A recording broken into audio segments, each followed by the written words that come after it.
En fait, ma première paye, lorsque j'ai eu 19 ans, mon premier salaire, j'ai dépensé 50% dans mon premier système.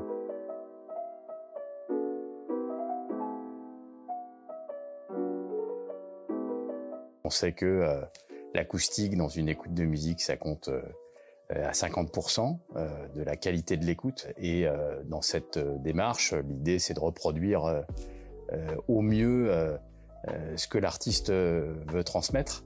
Le traitement acoustique y contribue. J'ai pu observer dans les différents logements dans lesquels j'étais que j'avais des problématiques de sonorité qui se présentaient à certains endroits, ou au contraire des zones d'excellence avec le même matériel. Finalement, ce qu'on peut rencontrer souvent tous quand on va voir un concert, on a des salles qu'on trouve magnifiques parce qu'elles sonnent super bien, ou même sans avoir conscience de ça, de se dire ce concert était génial, le son était fabuleux. Souvent, c'est lié notamment au traitement acoustique ou même simplement à l'endroit où on se situait dans la salle. Partant de ce principe, qui est très connu dans ce monde-là, le projet m'a donné envie parce que c'était une possibilité de créer cet espace. J'ai toujours été intéressé à l'écoute musicale d'instruments acoustiques. C'est quelque chose qui m'a toujours énormément plu. Et effectivement, l'acoustique, l'instrument est à nu. J'ai vu très tôt des concerts sur ce plan, que ce soit des concerts de classique, des concerts de jazz ou autres. Mais lorsque je rentrais chez moi et que j'écoutais évidemment sur mon petit élément compact, ça donnait pas vraiment le même résultat. Mon père fabriquait ses enceintes en tant qu'amateur pur, mais une formation d'ingénieur, il s'était dit qu'il allait obtenir le même résultat sans dépenser des cents et des mille. Bon, le résultat n'était pas forcément celui escompté, mais malgré tout, il y avait quelque chose déjà une démarche que je trouvais intéressante, qui me questionnait sur donc la notion de matériel, de très tôt de savoir différencier des éléments séparés plutôt que un bloc, une chaîne compacte, puisqu'à l'époque, pour moi, c'était les chaînes compactes qui étaient très très en vogue, dans lesquelles tout était inclus. À côté d'éléments où un seul ampli pouvait peser 30 kilos et ne produire que le moyen de brancher ses enceintes. Et puis très tôt, je me suis mis à écouter FIP, qui est une radio que beaucoup de gens connaissent, mais qui existe depuis maintenant 50 ans, et j'habitais Paris à l'époque. Et FIP m'a ouvert, je remercie cette radio qui m'a ouvert un champ de connaissances immense sur le monde musical au sens large du terme, c'est-à-dire passer dans toutes les catégories de jeux musicales, quelles qu'ils soient. Et donc de ne pas se cantonner seulement à ce qui nous était servi sur les radios dites en vogue à l'époque. Je me suis intéressé très vite à l'univers du jazz. L'un de mes premiers contemporains jazz dont j'ai été passionné, c'était Aldi Meola. Et c'est clair qu'en acoustique pure, l'utilisation du matériel, ça a un impact direct. En fait, ma première paye, lorsque j'ai eu 19 ans, mon premier salaire, j'ai dépensé 50% dans mon premier système. Je suis allé chez Darty à l'époque, loin d'être audiophile, mais il y avait du matériel avec des éléments séparés et je suis reparti avec mon matos. Moi, j'ai commencé à écouter de la musique, le CD venait de sortir. C'était le Graal, le CD. Effectivement, quand on constate ce qu'il y a derrière, il y a eu un petit virage. Le CD, le numérique, c'était l'avenir. Donc, le marché du vinyle s'effondrait. L'avenir du numérique, c'était cette direction-là et pas une autre. Et finalement, ce qu'on nous vendait était dans cette démarche-là. Et lorsque j'ai acheté mon premier système, c'était une platine CD. Il était pas question d'aborder le vinyle, c'était has-been, c'était un truc de vieux. Enfin voilà, c'était la mort assurée. J'ai eu l'occasion parfois d'aller chez des personnes, et j'allais en concert beaucoup, chez des personnes qui avaient des systèmes audio de haut niveau, voire de très haut niveau. Je ressortais, j'étais totalement subjugué, quoi. Je me disais, mais ça, un jour, je m'occuperai de ça, de constater qu'on pouvait, à la maison, avoir le sentiment d'avoir Tracy Chapman en face de soi et de lui tendre la bière. Enfin, c'était quelque chose qui me paraissait absolument génial. La conséquence et la quête du résultat, et qui est donc le Graal et le bonheur absolu d'écouter dans de bonnes conditions, ça n'est d'une part jamais fini, on rentre dans un dispositif technique extrêmement pointu, très riche, comportant des critères qui sont à millions pour arriver à prendre une direction et de décider de ce qu'on souhaite comme type d'écoute, qui évolue constamment d'ailleurs.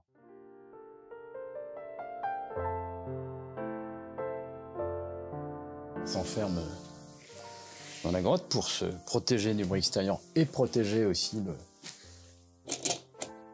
le monde extérieur le plus possible un petit rituel, le plus possible des sons qui sortent d'ici.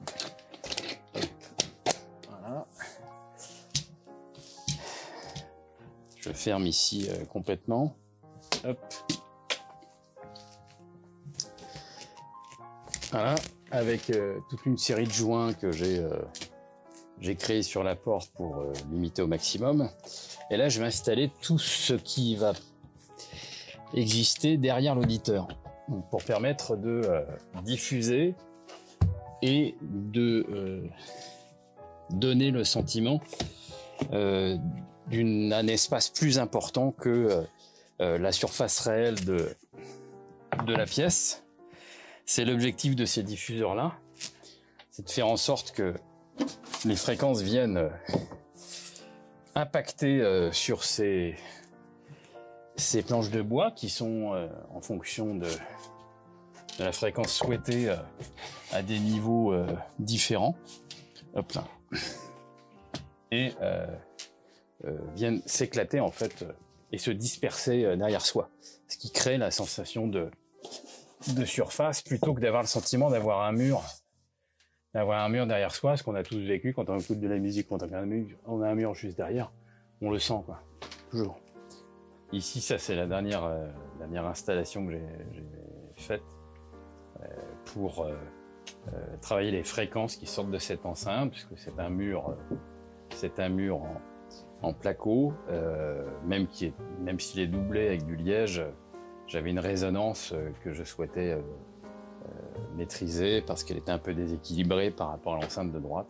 Le diffuseur qu'on a là, qui est un diffuseur Skyline que j'ai réalisé sur la base de plans très précis trouvés sur Internet, qui sont en fait des chutes du bardage de la maison. Alors ensuite le système en lui-même, qui est un système assez, d'un point de vue audiophile, assez modeste, mais qui évolue continuellement.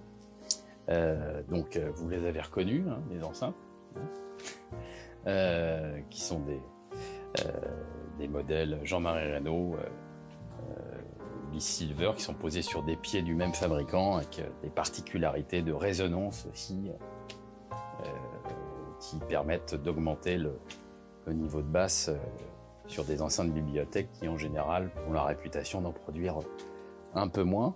Ici le cœur du système, sans ça rien n'existe, c'est-à-dire l'ampli intégré, qui est un fabricant français également, puisque là un cocorico sur ces deux points, fabricant français, mais qui a un ampli qui a été amélioré par un spécialiste français à Paris, et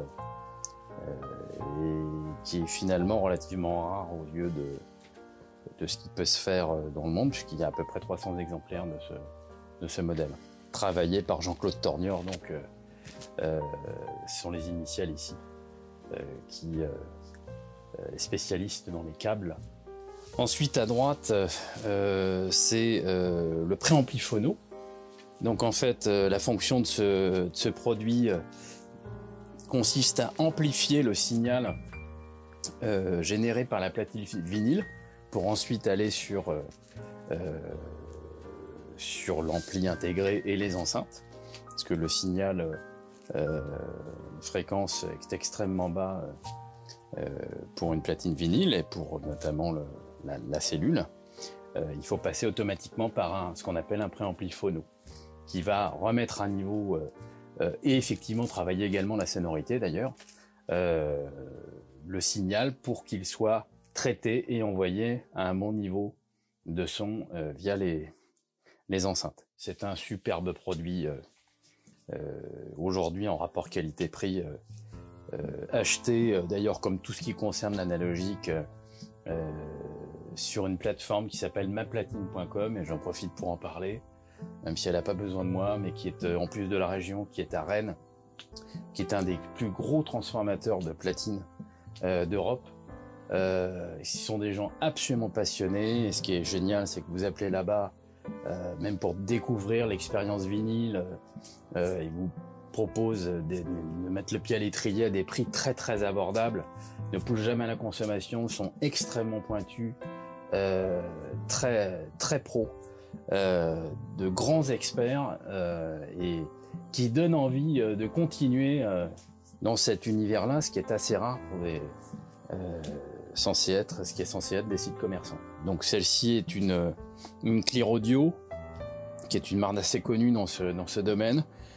C'était une édition, une émotion, édition limitée, un produit sans grande concurrence dans sa tranche de prix en fait. Autre élément important, la cellule, qui est quand même le premier contact avec le vinyle et le sillon, et ça c'est un élément également extrêmement déterminant pour la qualité de lecture et la qualité audio de ce qui fait la légende du vinyle. Donc ces 3 points, vraiment, si on va dire que tout est important, c'est la cellule, le bras et le préampli phono. Voilà. Ensuite, la qualité évidemment des composants de la platine, du support, de la limitation de vibration, parce que c'est important dans ce domaine-là, c'est la quête, la guerre contre la vibration, quelle qu'elle soit. Donc les matériaux composites comme ceux-là sont là pour apporter un maximum de rigidité, et donc forcément avoir un impact sur la qualité sonore. Ici un ampli casque, évidemment avec le casque quand j'ai envie ou besoin d'écouter avec le casque, puisque je vis en communauté et que tout le monde n'est pas forcément aussi passionné que moi dans ce domaine. Donc pour finir, ici un petit lecteur réseau DAC de chez Audiophonics, qui est aussi une boîte française d'ailleurs, qui me permet de recevoir toute ma musique en dématérialisé, puisqu'elle est connectée directement à la Vox.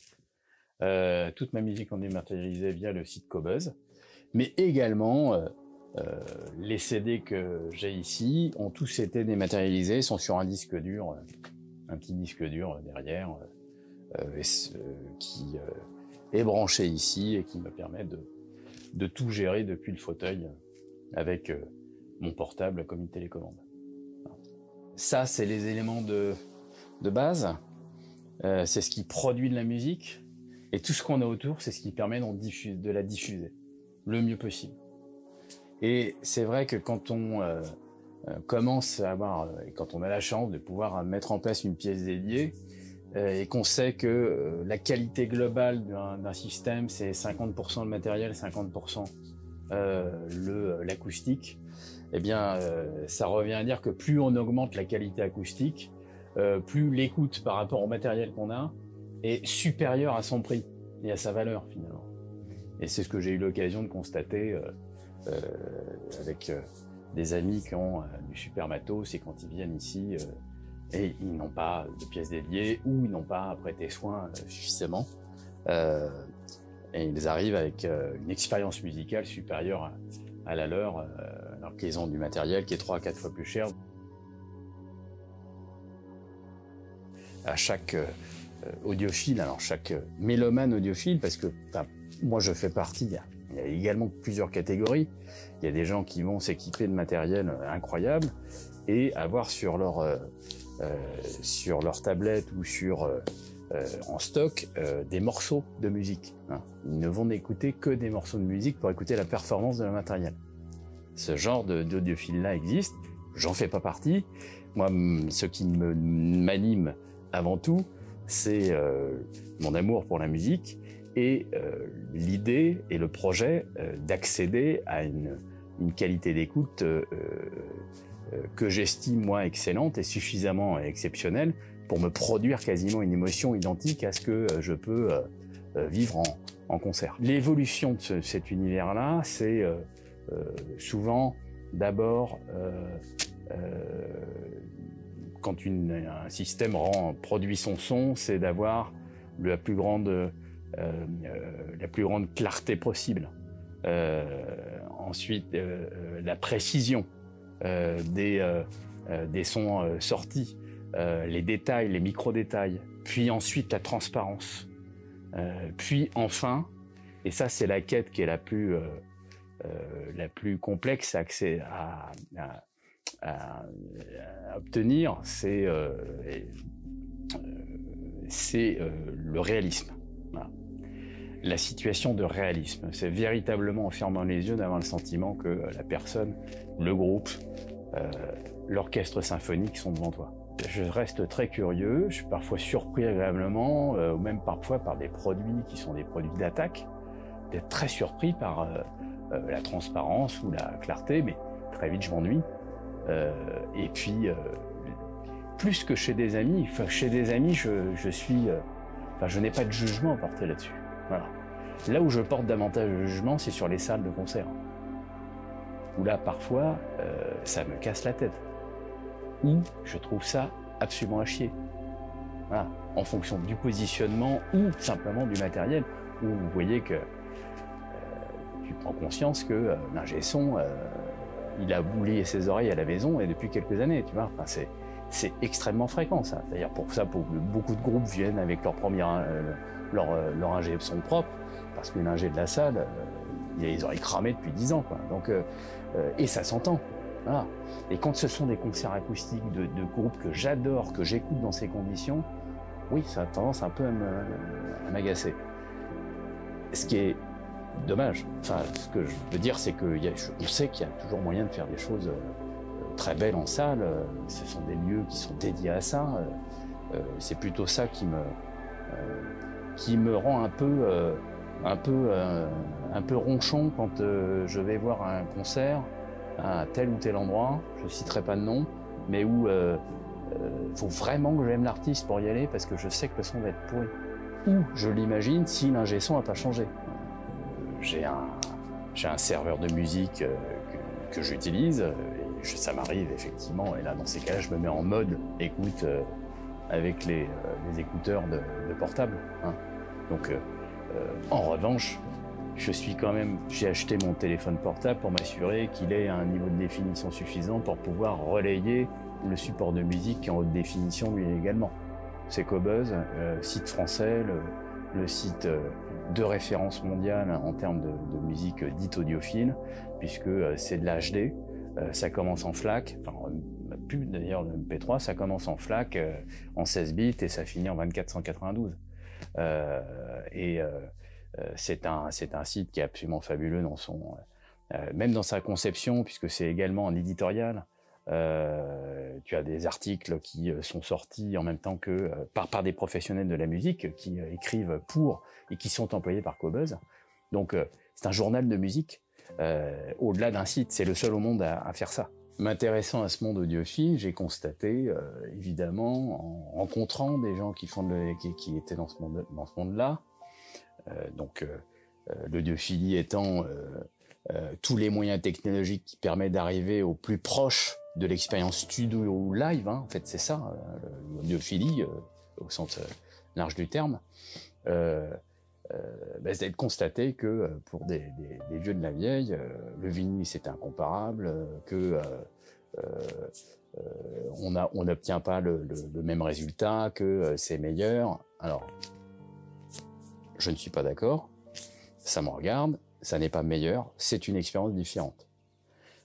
Moi, je trouve que tous les supports aujourd'hui offrent des expériences fabuleuses quand le matériel suit et quand c'est bien produit. Hein, c'est comme un reportage, si l'image est pourrie, vous en ferez pas une Vous en ferez éventuellement une voix off, mais quelque chose de brouillon. Mais la musique, c'est la même chose. Si la source est parfaitement enregistrée, si votre matériel est à la hauteur, on arrive aujourd'hui à des résultats en numérique qui sont exceptionnels. Mais la découverte de l'univers vinyle, c'est une autre expérience d'écoute, c'est moins projeté. On est plus en phase de zone face à soi, comme en concert. Et c'est surtout, là il s'agit de parler des albums analogiques d'origine, c'est-à-dire jusqu'à 1985 à peu près.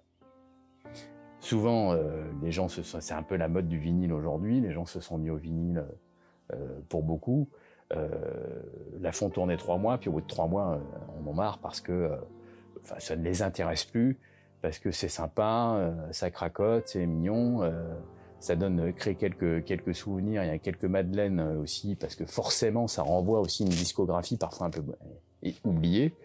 Et puis, malgré tout, le numérique, c'est quand même plus sympa, plus propre, plus net, donc on laisse de côté. Oui, voilà, c'est comme à chaque fois, vous avez un système qui tient un peu la route en numérique. Si vous achetez une platine à 300 balles, le son n'est absolument pas au niveau. Donc, une fois que le charme a joué, est rompu, la platine, elle est rangée, hein, ou elle est revendue. Voilà. Donc, c'est une direction de vinyle qui est assez exigeante pour les recherches qualitatives, et c'est vrai pour le budget, voilà, aussi. Alors, aujourd'hui, ce qui est un peu déroutant aussi, c'est que l'industrie du vinyle, en fait, est gérée par des grandes majors. Ça, c'est pas déroutant, ça on le sait, hein, tout le monde est informé.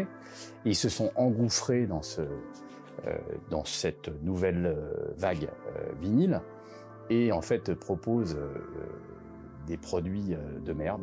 Voilà, je me permets de le dire, pour certaines, hein, où ils se contentent en fait de transposer et de plaquer un vinyle sur un CD, le numérique pur, sans retravailler le signal sur le vinyle.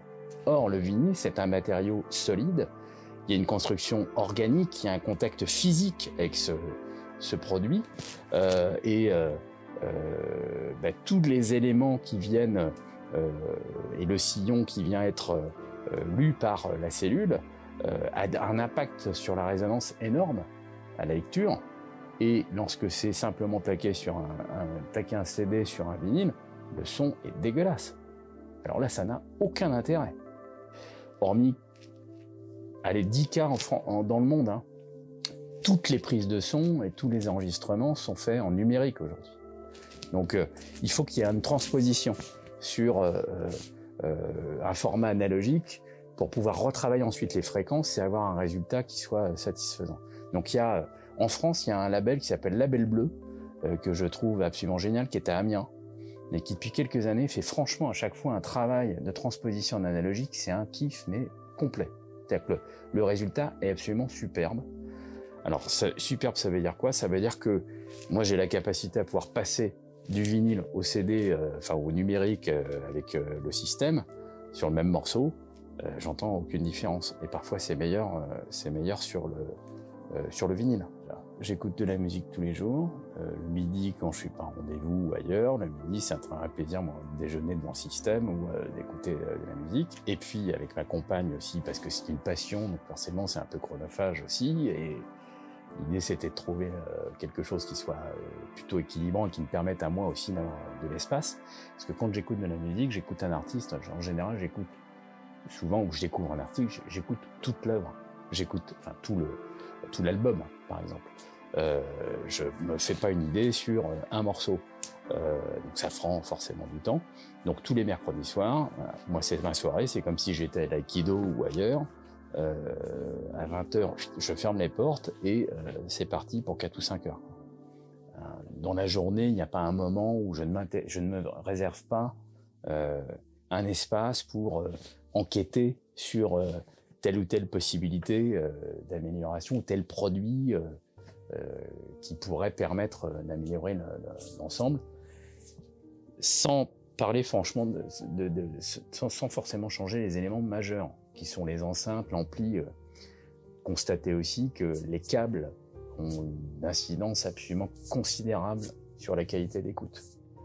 Et c'est vrai que quand on est pas audiophile, imaginer dépenser 300, 400, 1000 euros, 1500 euros sur un bout de câble d'1 mètre, ça paraît complètement délirant. Et je le comprends, hein. Et effectivement, moi, avant d'expérimenter ça, j'étais exactement dans le même état, en disant, qu'est-ce qu'il y a dedans? Enfin, on a des extrémités rubis à diamant, enfin, où il y a du saumon dans le. Bon,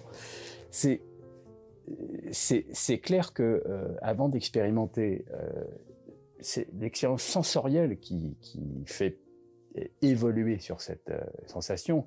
J'ai plein d'amis, même scientifiques, pour qui c'était complètement délirant d'entendre ces écarts de prix ou d'annoncer,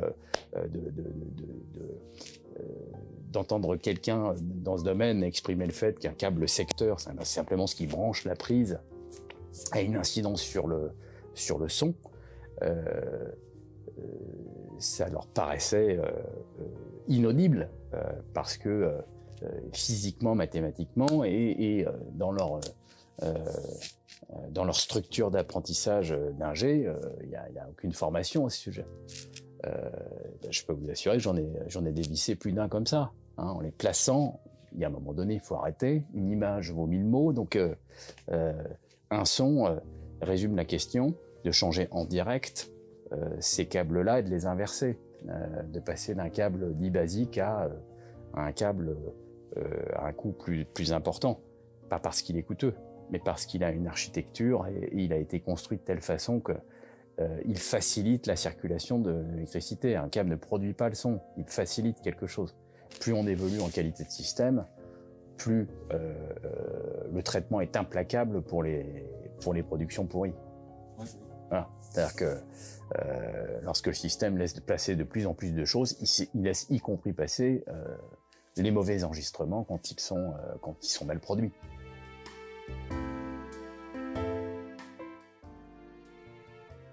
Donc, je vais nous faire écouter. On va écouter, je pense. Alors, j'étais dessus, là. Je le cherche. Hop. Je l'ai pas sorti, non? Voilà.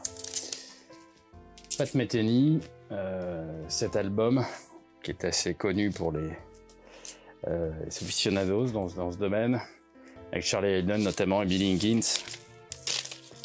Donc le premier morceau qui est une intro assez sympa. Donc cet album date de, je ne m'en souviens plus, mais bon, il est relativement, oui, il est jeune celui-là, il date de 83. Voilà. Donc il a 7 exemplaires à 38 ans. Voilà. Également, l'idée c'est quand on cherche de l'analogique d'origine comme celui-là, c'est de trouver des disquaires de qualité. Et on a la chance d'en avoir un à Nantes qui s'appelle Comme à la radio. Donc là je commence, parce que l'un des objectifs pour le vinyle, c'est de supprimer au maximum les poussières potentielles. L'électricité statique, c'est un véritable aspirateur à poussière. Donc premier passage. Ensuite je lance ici le vinyle et je fais un deuxième passage avec cette brosse. Ça permet de finir le tout. Voilà. Hop. Je retire la protection puisqu'on commence à écouter, la protection de la cellule. Et je branche sur la source souhaitée. Là, le vinyle, il est sur CD, allez comprendre. Hein. J'ai choisi cette sortie-là. Et on est parti, le point d'écoute ici, qui est le point principal d'écoute, qui est sur un triangle équilatéral et qui permet d'avoir une place quasi parfaite entre les enceintes, avec une orientation précise, enfin. Et sur une pièce comme celle-ci, qui n'est pas très grande, puisqu'elle fait un peu moins de 15 mètres carrés, un positionnement de 10-15 cm change l'expérience. Donc, C'est aussi une recherche de nombreuses heures pour trouver l'emplacement idéal, en tout cas pour moi aujourd'hui.